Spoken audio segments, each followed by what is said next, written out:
पिछले कुछ समय से भारतीय शेयर बाजार में गिरावट का दौर और सुस्ती देखी जा रही थी। लेकिन 27 दिसंबर को खत्म हुए हफ्ते में बाजार थोड़ा संभला और करीब 1% की बढ़त के साथ बंद हुआ। यह हफ्ता ज्यादा हलचल वाला नहीं था, क्योंकि एक तो साल का अंत है और दूसरा छुट्टियों का समय चल रहा है। हालांकि एफआईआईज का पैसा बाहर जाना और रुपए का कमजोर होना और ब्याज दरों में कटौती की उम्मीदें कम होती नजर आना अभी भी चिंता का कारण बने रहे। इससे पहले के हफ्ते में बाजार करीब 5% तक गिर गया था और अब निवेशकों के मन में एक बार फिर से घूम रहा है एक सवाल कि 30 दिसंबर को जब बाजार खुलेगा तो क्या कुछ रिकवरी की उम्मीद कर सकते हैं, या फिर एक बार फिर शेयर बाजार स्टेबिलिटी के बाद झटका देने के मूड में है।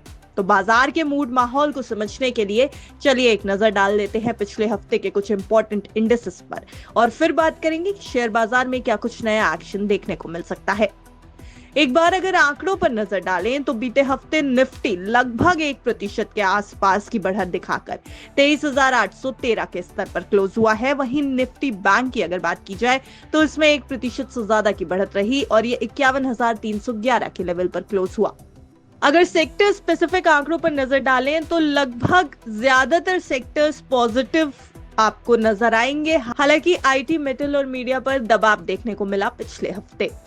ऑटो, फार्मा और एफएमसीजी में अच्छी बढ़त देखी गई। ऑटो में लगभग 2.5%, फार्मा में भी 2.5% के आसपास की बढ़त, एफएमसीजी में 2%, प्राइवेट बैंक्स में 1.5%, रियलिटी में 1%, फाइनेंशियल सर्विसेज में 1% के आसपास की बढ़त, एनर्जी पीएसयू बैंक्स में भी बढ़त देखने को मिली। वहीं सीपीएसई में लगभग 0.25% के आसपास की गिरावट दिखाई दी। आईटी, मेटल और मीडिया पर भी दबाव पड़ता नजर आया। मेटल 1% से ज्यादा तो वहीं मीडिया लगभग 2% तक टूटता नजर आया। अगर बात की जाए निफ्टी के टॉप गेनर्स और लूजर्स की तो बीते हफ्ते एमएनएम लगभग 3% की बढ़त दिखा करके निफ्टी का टॉप गेनर स्टॉक बनाए। वही हीरो मोटोकॉर्प में 2.5% से ज्यादा की गिरावट दर्ज की गई और ये बीते हफ्ते निफ्टी 50 का टॉप लूजर स्टॉक बना। खैर, ये सब कुछ तो बीते हफ्ते हो गया। अब सवाल ये कि आने वाला हफ्ता बाजार के लिए कैसा होगा। 30 दिसंबर से शुरू हो रहे अगले हफ्ते में बाजार सीमित दायरे में रह सकता है, मार्केट एक्सपर्ट्स का ये मानना है। बाजार के जानकार ये कह रहे हैं कि ध्यान मैन्युफैक्चरिंग पीएमआई नंबर और महीने की ऑटो बिक्री के आंकड़ों पर रह सकता है। वहीं जल्दी ध्यान दिसंबर तिमाही के नतीजों और केंद्रीय बजट की तरफ भी जा सकता है। हाल की कमजोरी के बावजूद बाजार का आउटलुक कॉशियस रहते हुए भी पॉजिटिव बना हुआ है। हालांकि एफआईआईज द्वारा लगातार बिकवाली ने बाजार पर दबाव बढ़ाया है। दिसंबर की अगर बात की जाए तो ऑटो सेक्टर पर अब इस समय ध्यान बढ़ता हुआ नजर आ रहा है, क्योंकि साल खत्म हो रहा है और रिजल्ट सीजन शुरू होने वाला है।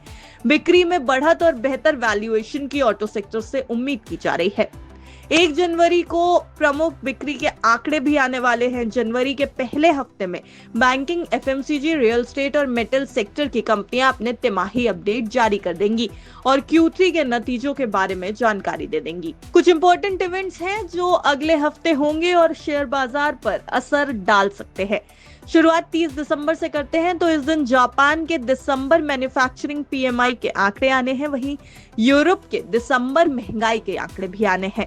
31 दिसंबर को भारत का चालू खाता घाटे का आंकड़ा आने वाला है। वहीं 31 दिसंबर को ही RBI monetary and credit information का रिव्यू भी होना है। 1 जनवरी की अगर बात की जाए तो 2025 के पहले दिन यानी 1 जनवरी को दिसंबर के ऑटो बिक्री के आंकड़े जारी हो जाएंगे। ऑटो सेक्टर के ये नंबर्स शेयर बाजार पर बड़ा असर डाल सकते हैं। 2 जनवरी को यूएस की आईएसएम मैन्युफैक्चरिंग पीएमआई आएगी। 3 जनवरी को भारत का लोन ग्रोथ और डिपॉजिट का आंकड़ा आएगा और 3 जनवरी को ही भारत का फॉरेक्स रिजर्व का भी आंकड़ा जारी किया जाएगा। तो फिलहाल बाजार में दिशाहीन ट्रेडिंग जरूर हो रही है। विदेशी निवेशक बड़ा दाम लगाने को तैयार नहीं है। बाजार की रेंज बहुत सिकुड़ चुकी है। निफ्टी में इस हफ्ते की अगर रेंज देखी जाए तो वो 23,647, 23,938। यानी 291 अंकों के बीच की रेंज रही। इस रेंज के टूटने पर ही बड़ी चाल बनती नजर आएगी। चुनिंदा मिड कैप शेयरों में ही चाल बनेगी, ये एक्सपेक्टेशंस है मार्केट से। बाजार के लिए अगला ट्रिगर Q3 नतीजे यानी Q3 रिजल्ट्स हो सकते हैं वित्त वर्ष 2025 के। बाजार में बुल्स और बेयर्स के बीच तगड़ी टक्कर भी देखने को मिल सकती है। बाजार के लिए कुछ नेगेटिव इंडिकेटर्स हैं, जिनमें सबसे बड़ा इंडिकेटर FIIs है। विदेशी निवेशकों की ओर से बिकवाली जारी है। दिसंबर में अब तक FIIs की 10,444 करोड़ की बिकवाली हो चुकी है। डॉलर के मुकाबले रुपए अब तक के मिनिमम लेवल पर पहुंच चुका है और ये भी बाजार के लिए एक बहुत बड़ा नेगेटिव इंडिकेटर है। इस समय अगर देखा जाए तो डॉलर के मुकाबले रुपए का भाव 85.39 रुपए है। यानी अगर देखा जाए तो विदेशी निवेशकों की एक्टिविटीज पर ज्यादा फोकस रहेगा, वहीं ग्लोबल ट्रेंड से भी बाजार की चाल तय होती नजर आएगी और एक बहुत बड़ा ट्रिगर होंगे तिमाही नतीजे। अब बात थोड़ी आईपीओ की भी कर लेते हैं, क्योंकि आईपीओ मार्केट के लिहाज से 2024 एक बहुत ही पॉजिटिव साल रहा है और साल खत्म होते होते भी कौन से आईपीओ बाजार में आने वाले हैं, चलिए आपको बताते हैं। अगले हफ्ते 4 नए इशू और 6 लिस्टिंग देखने को मिलेगी, जिनमें से 4 इश्यूज की बात करें तो 1 मेन बोर्ड और 3 एसएमई सेगमेंट का इशू होगा।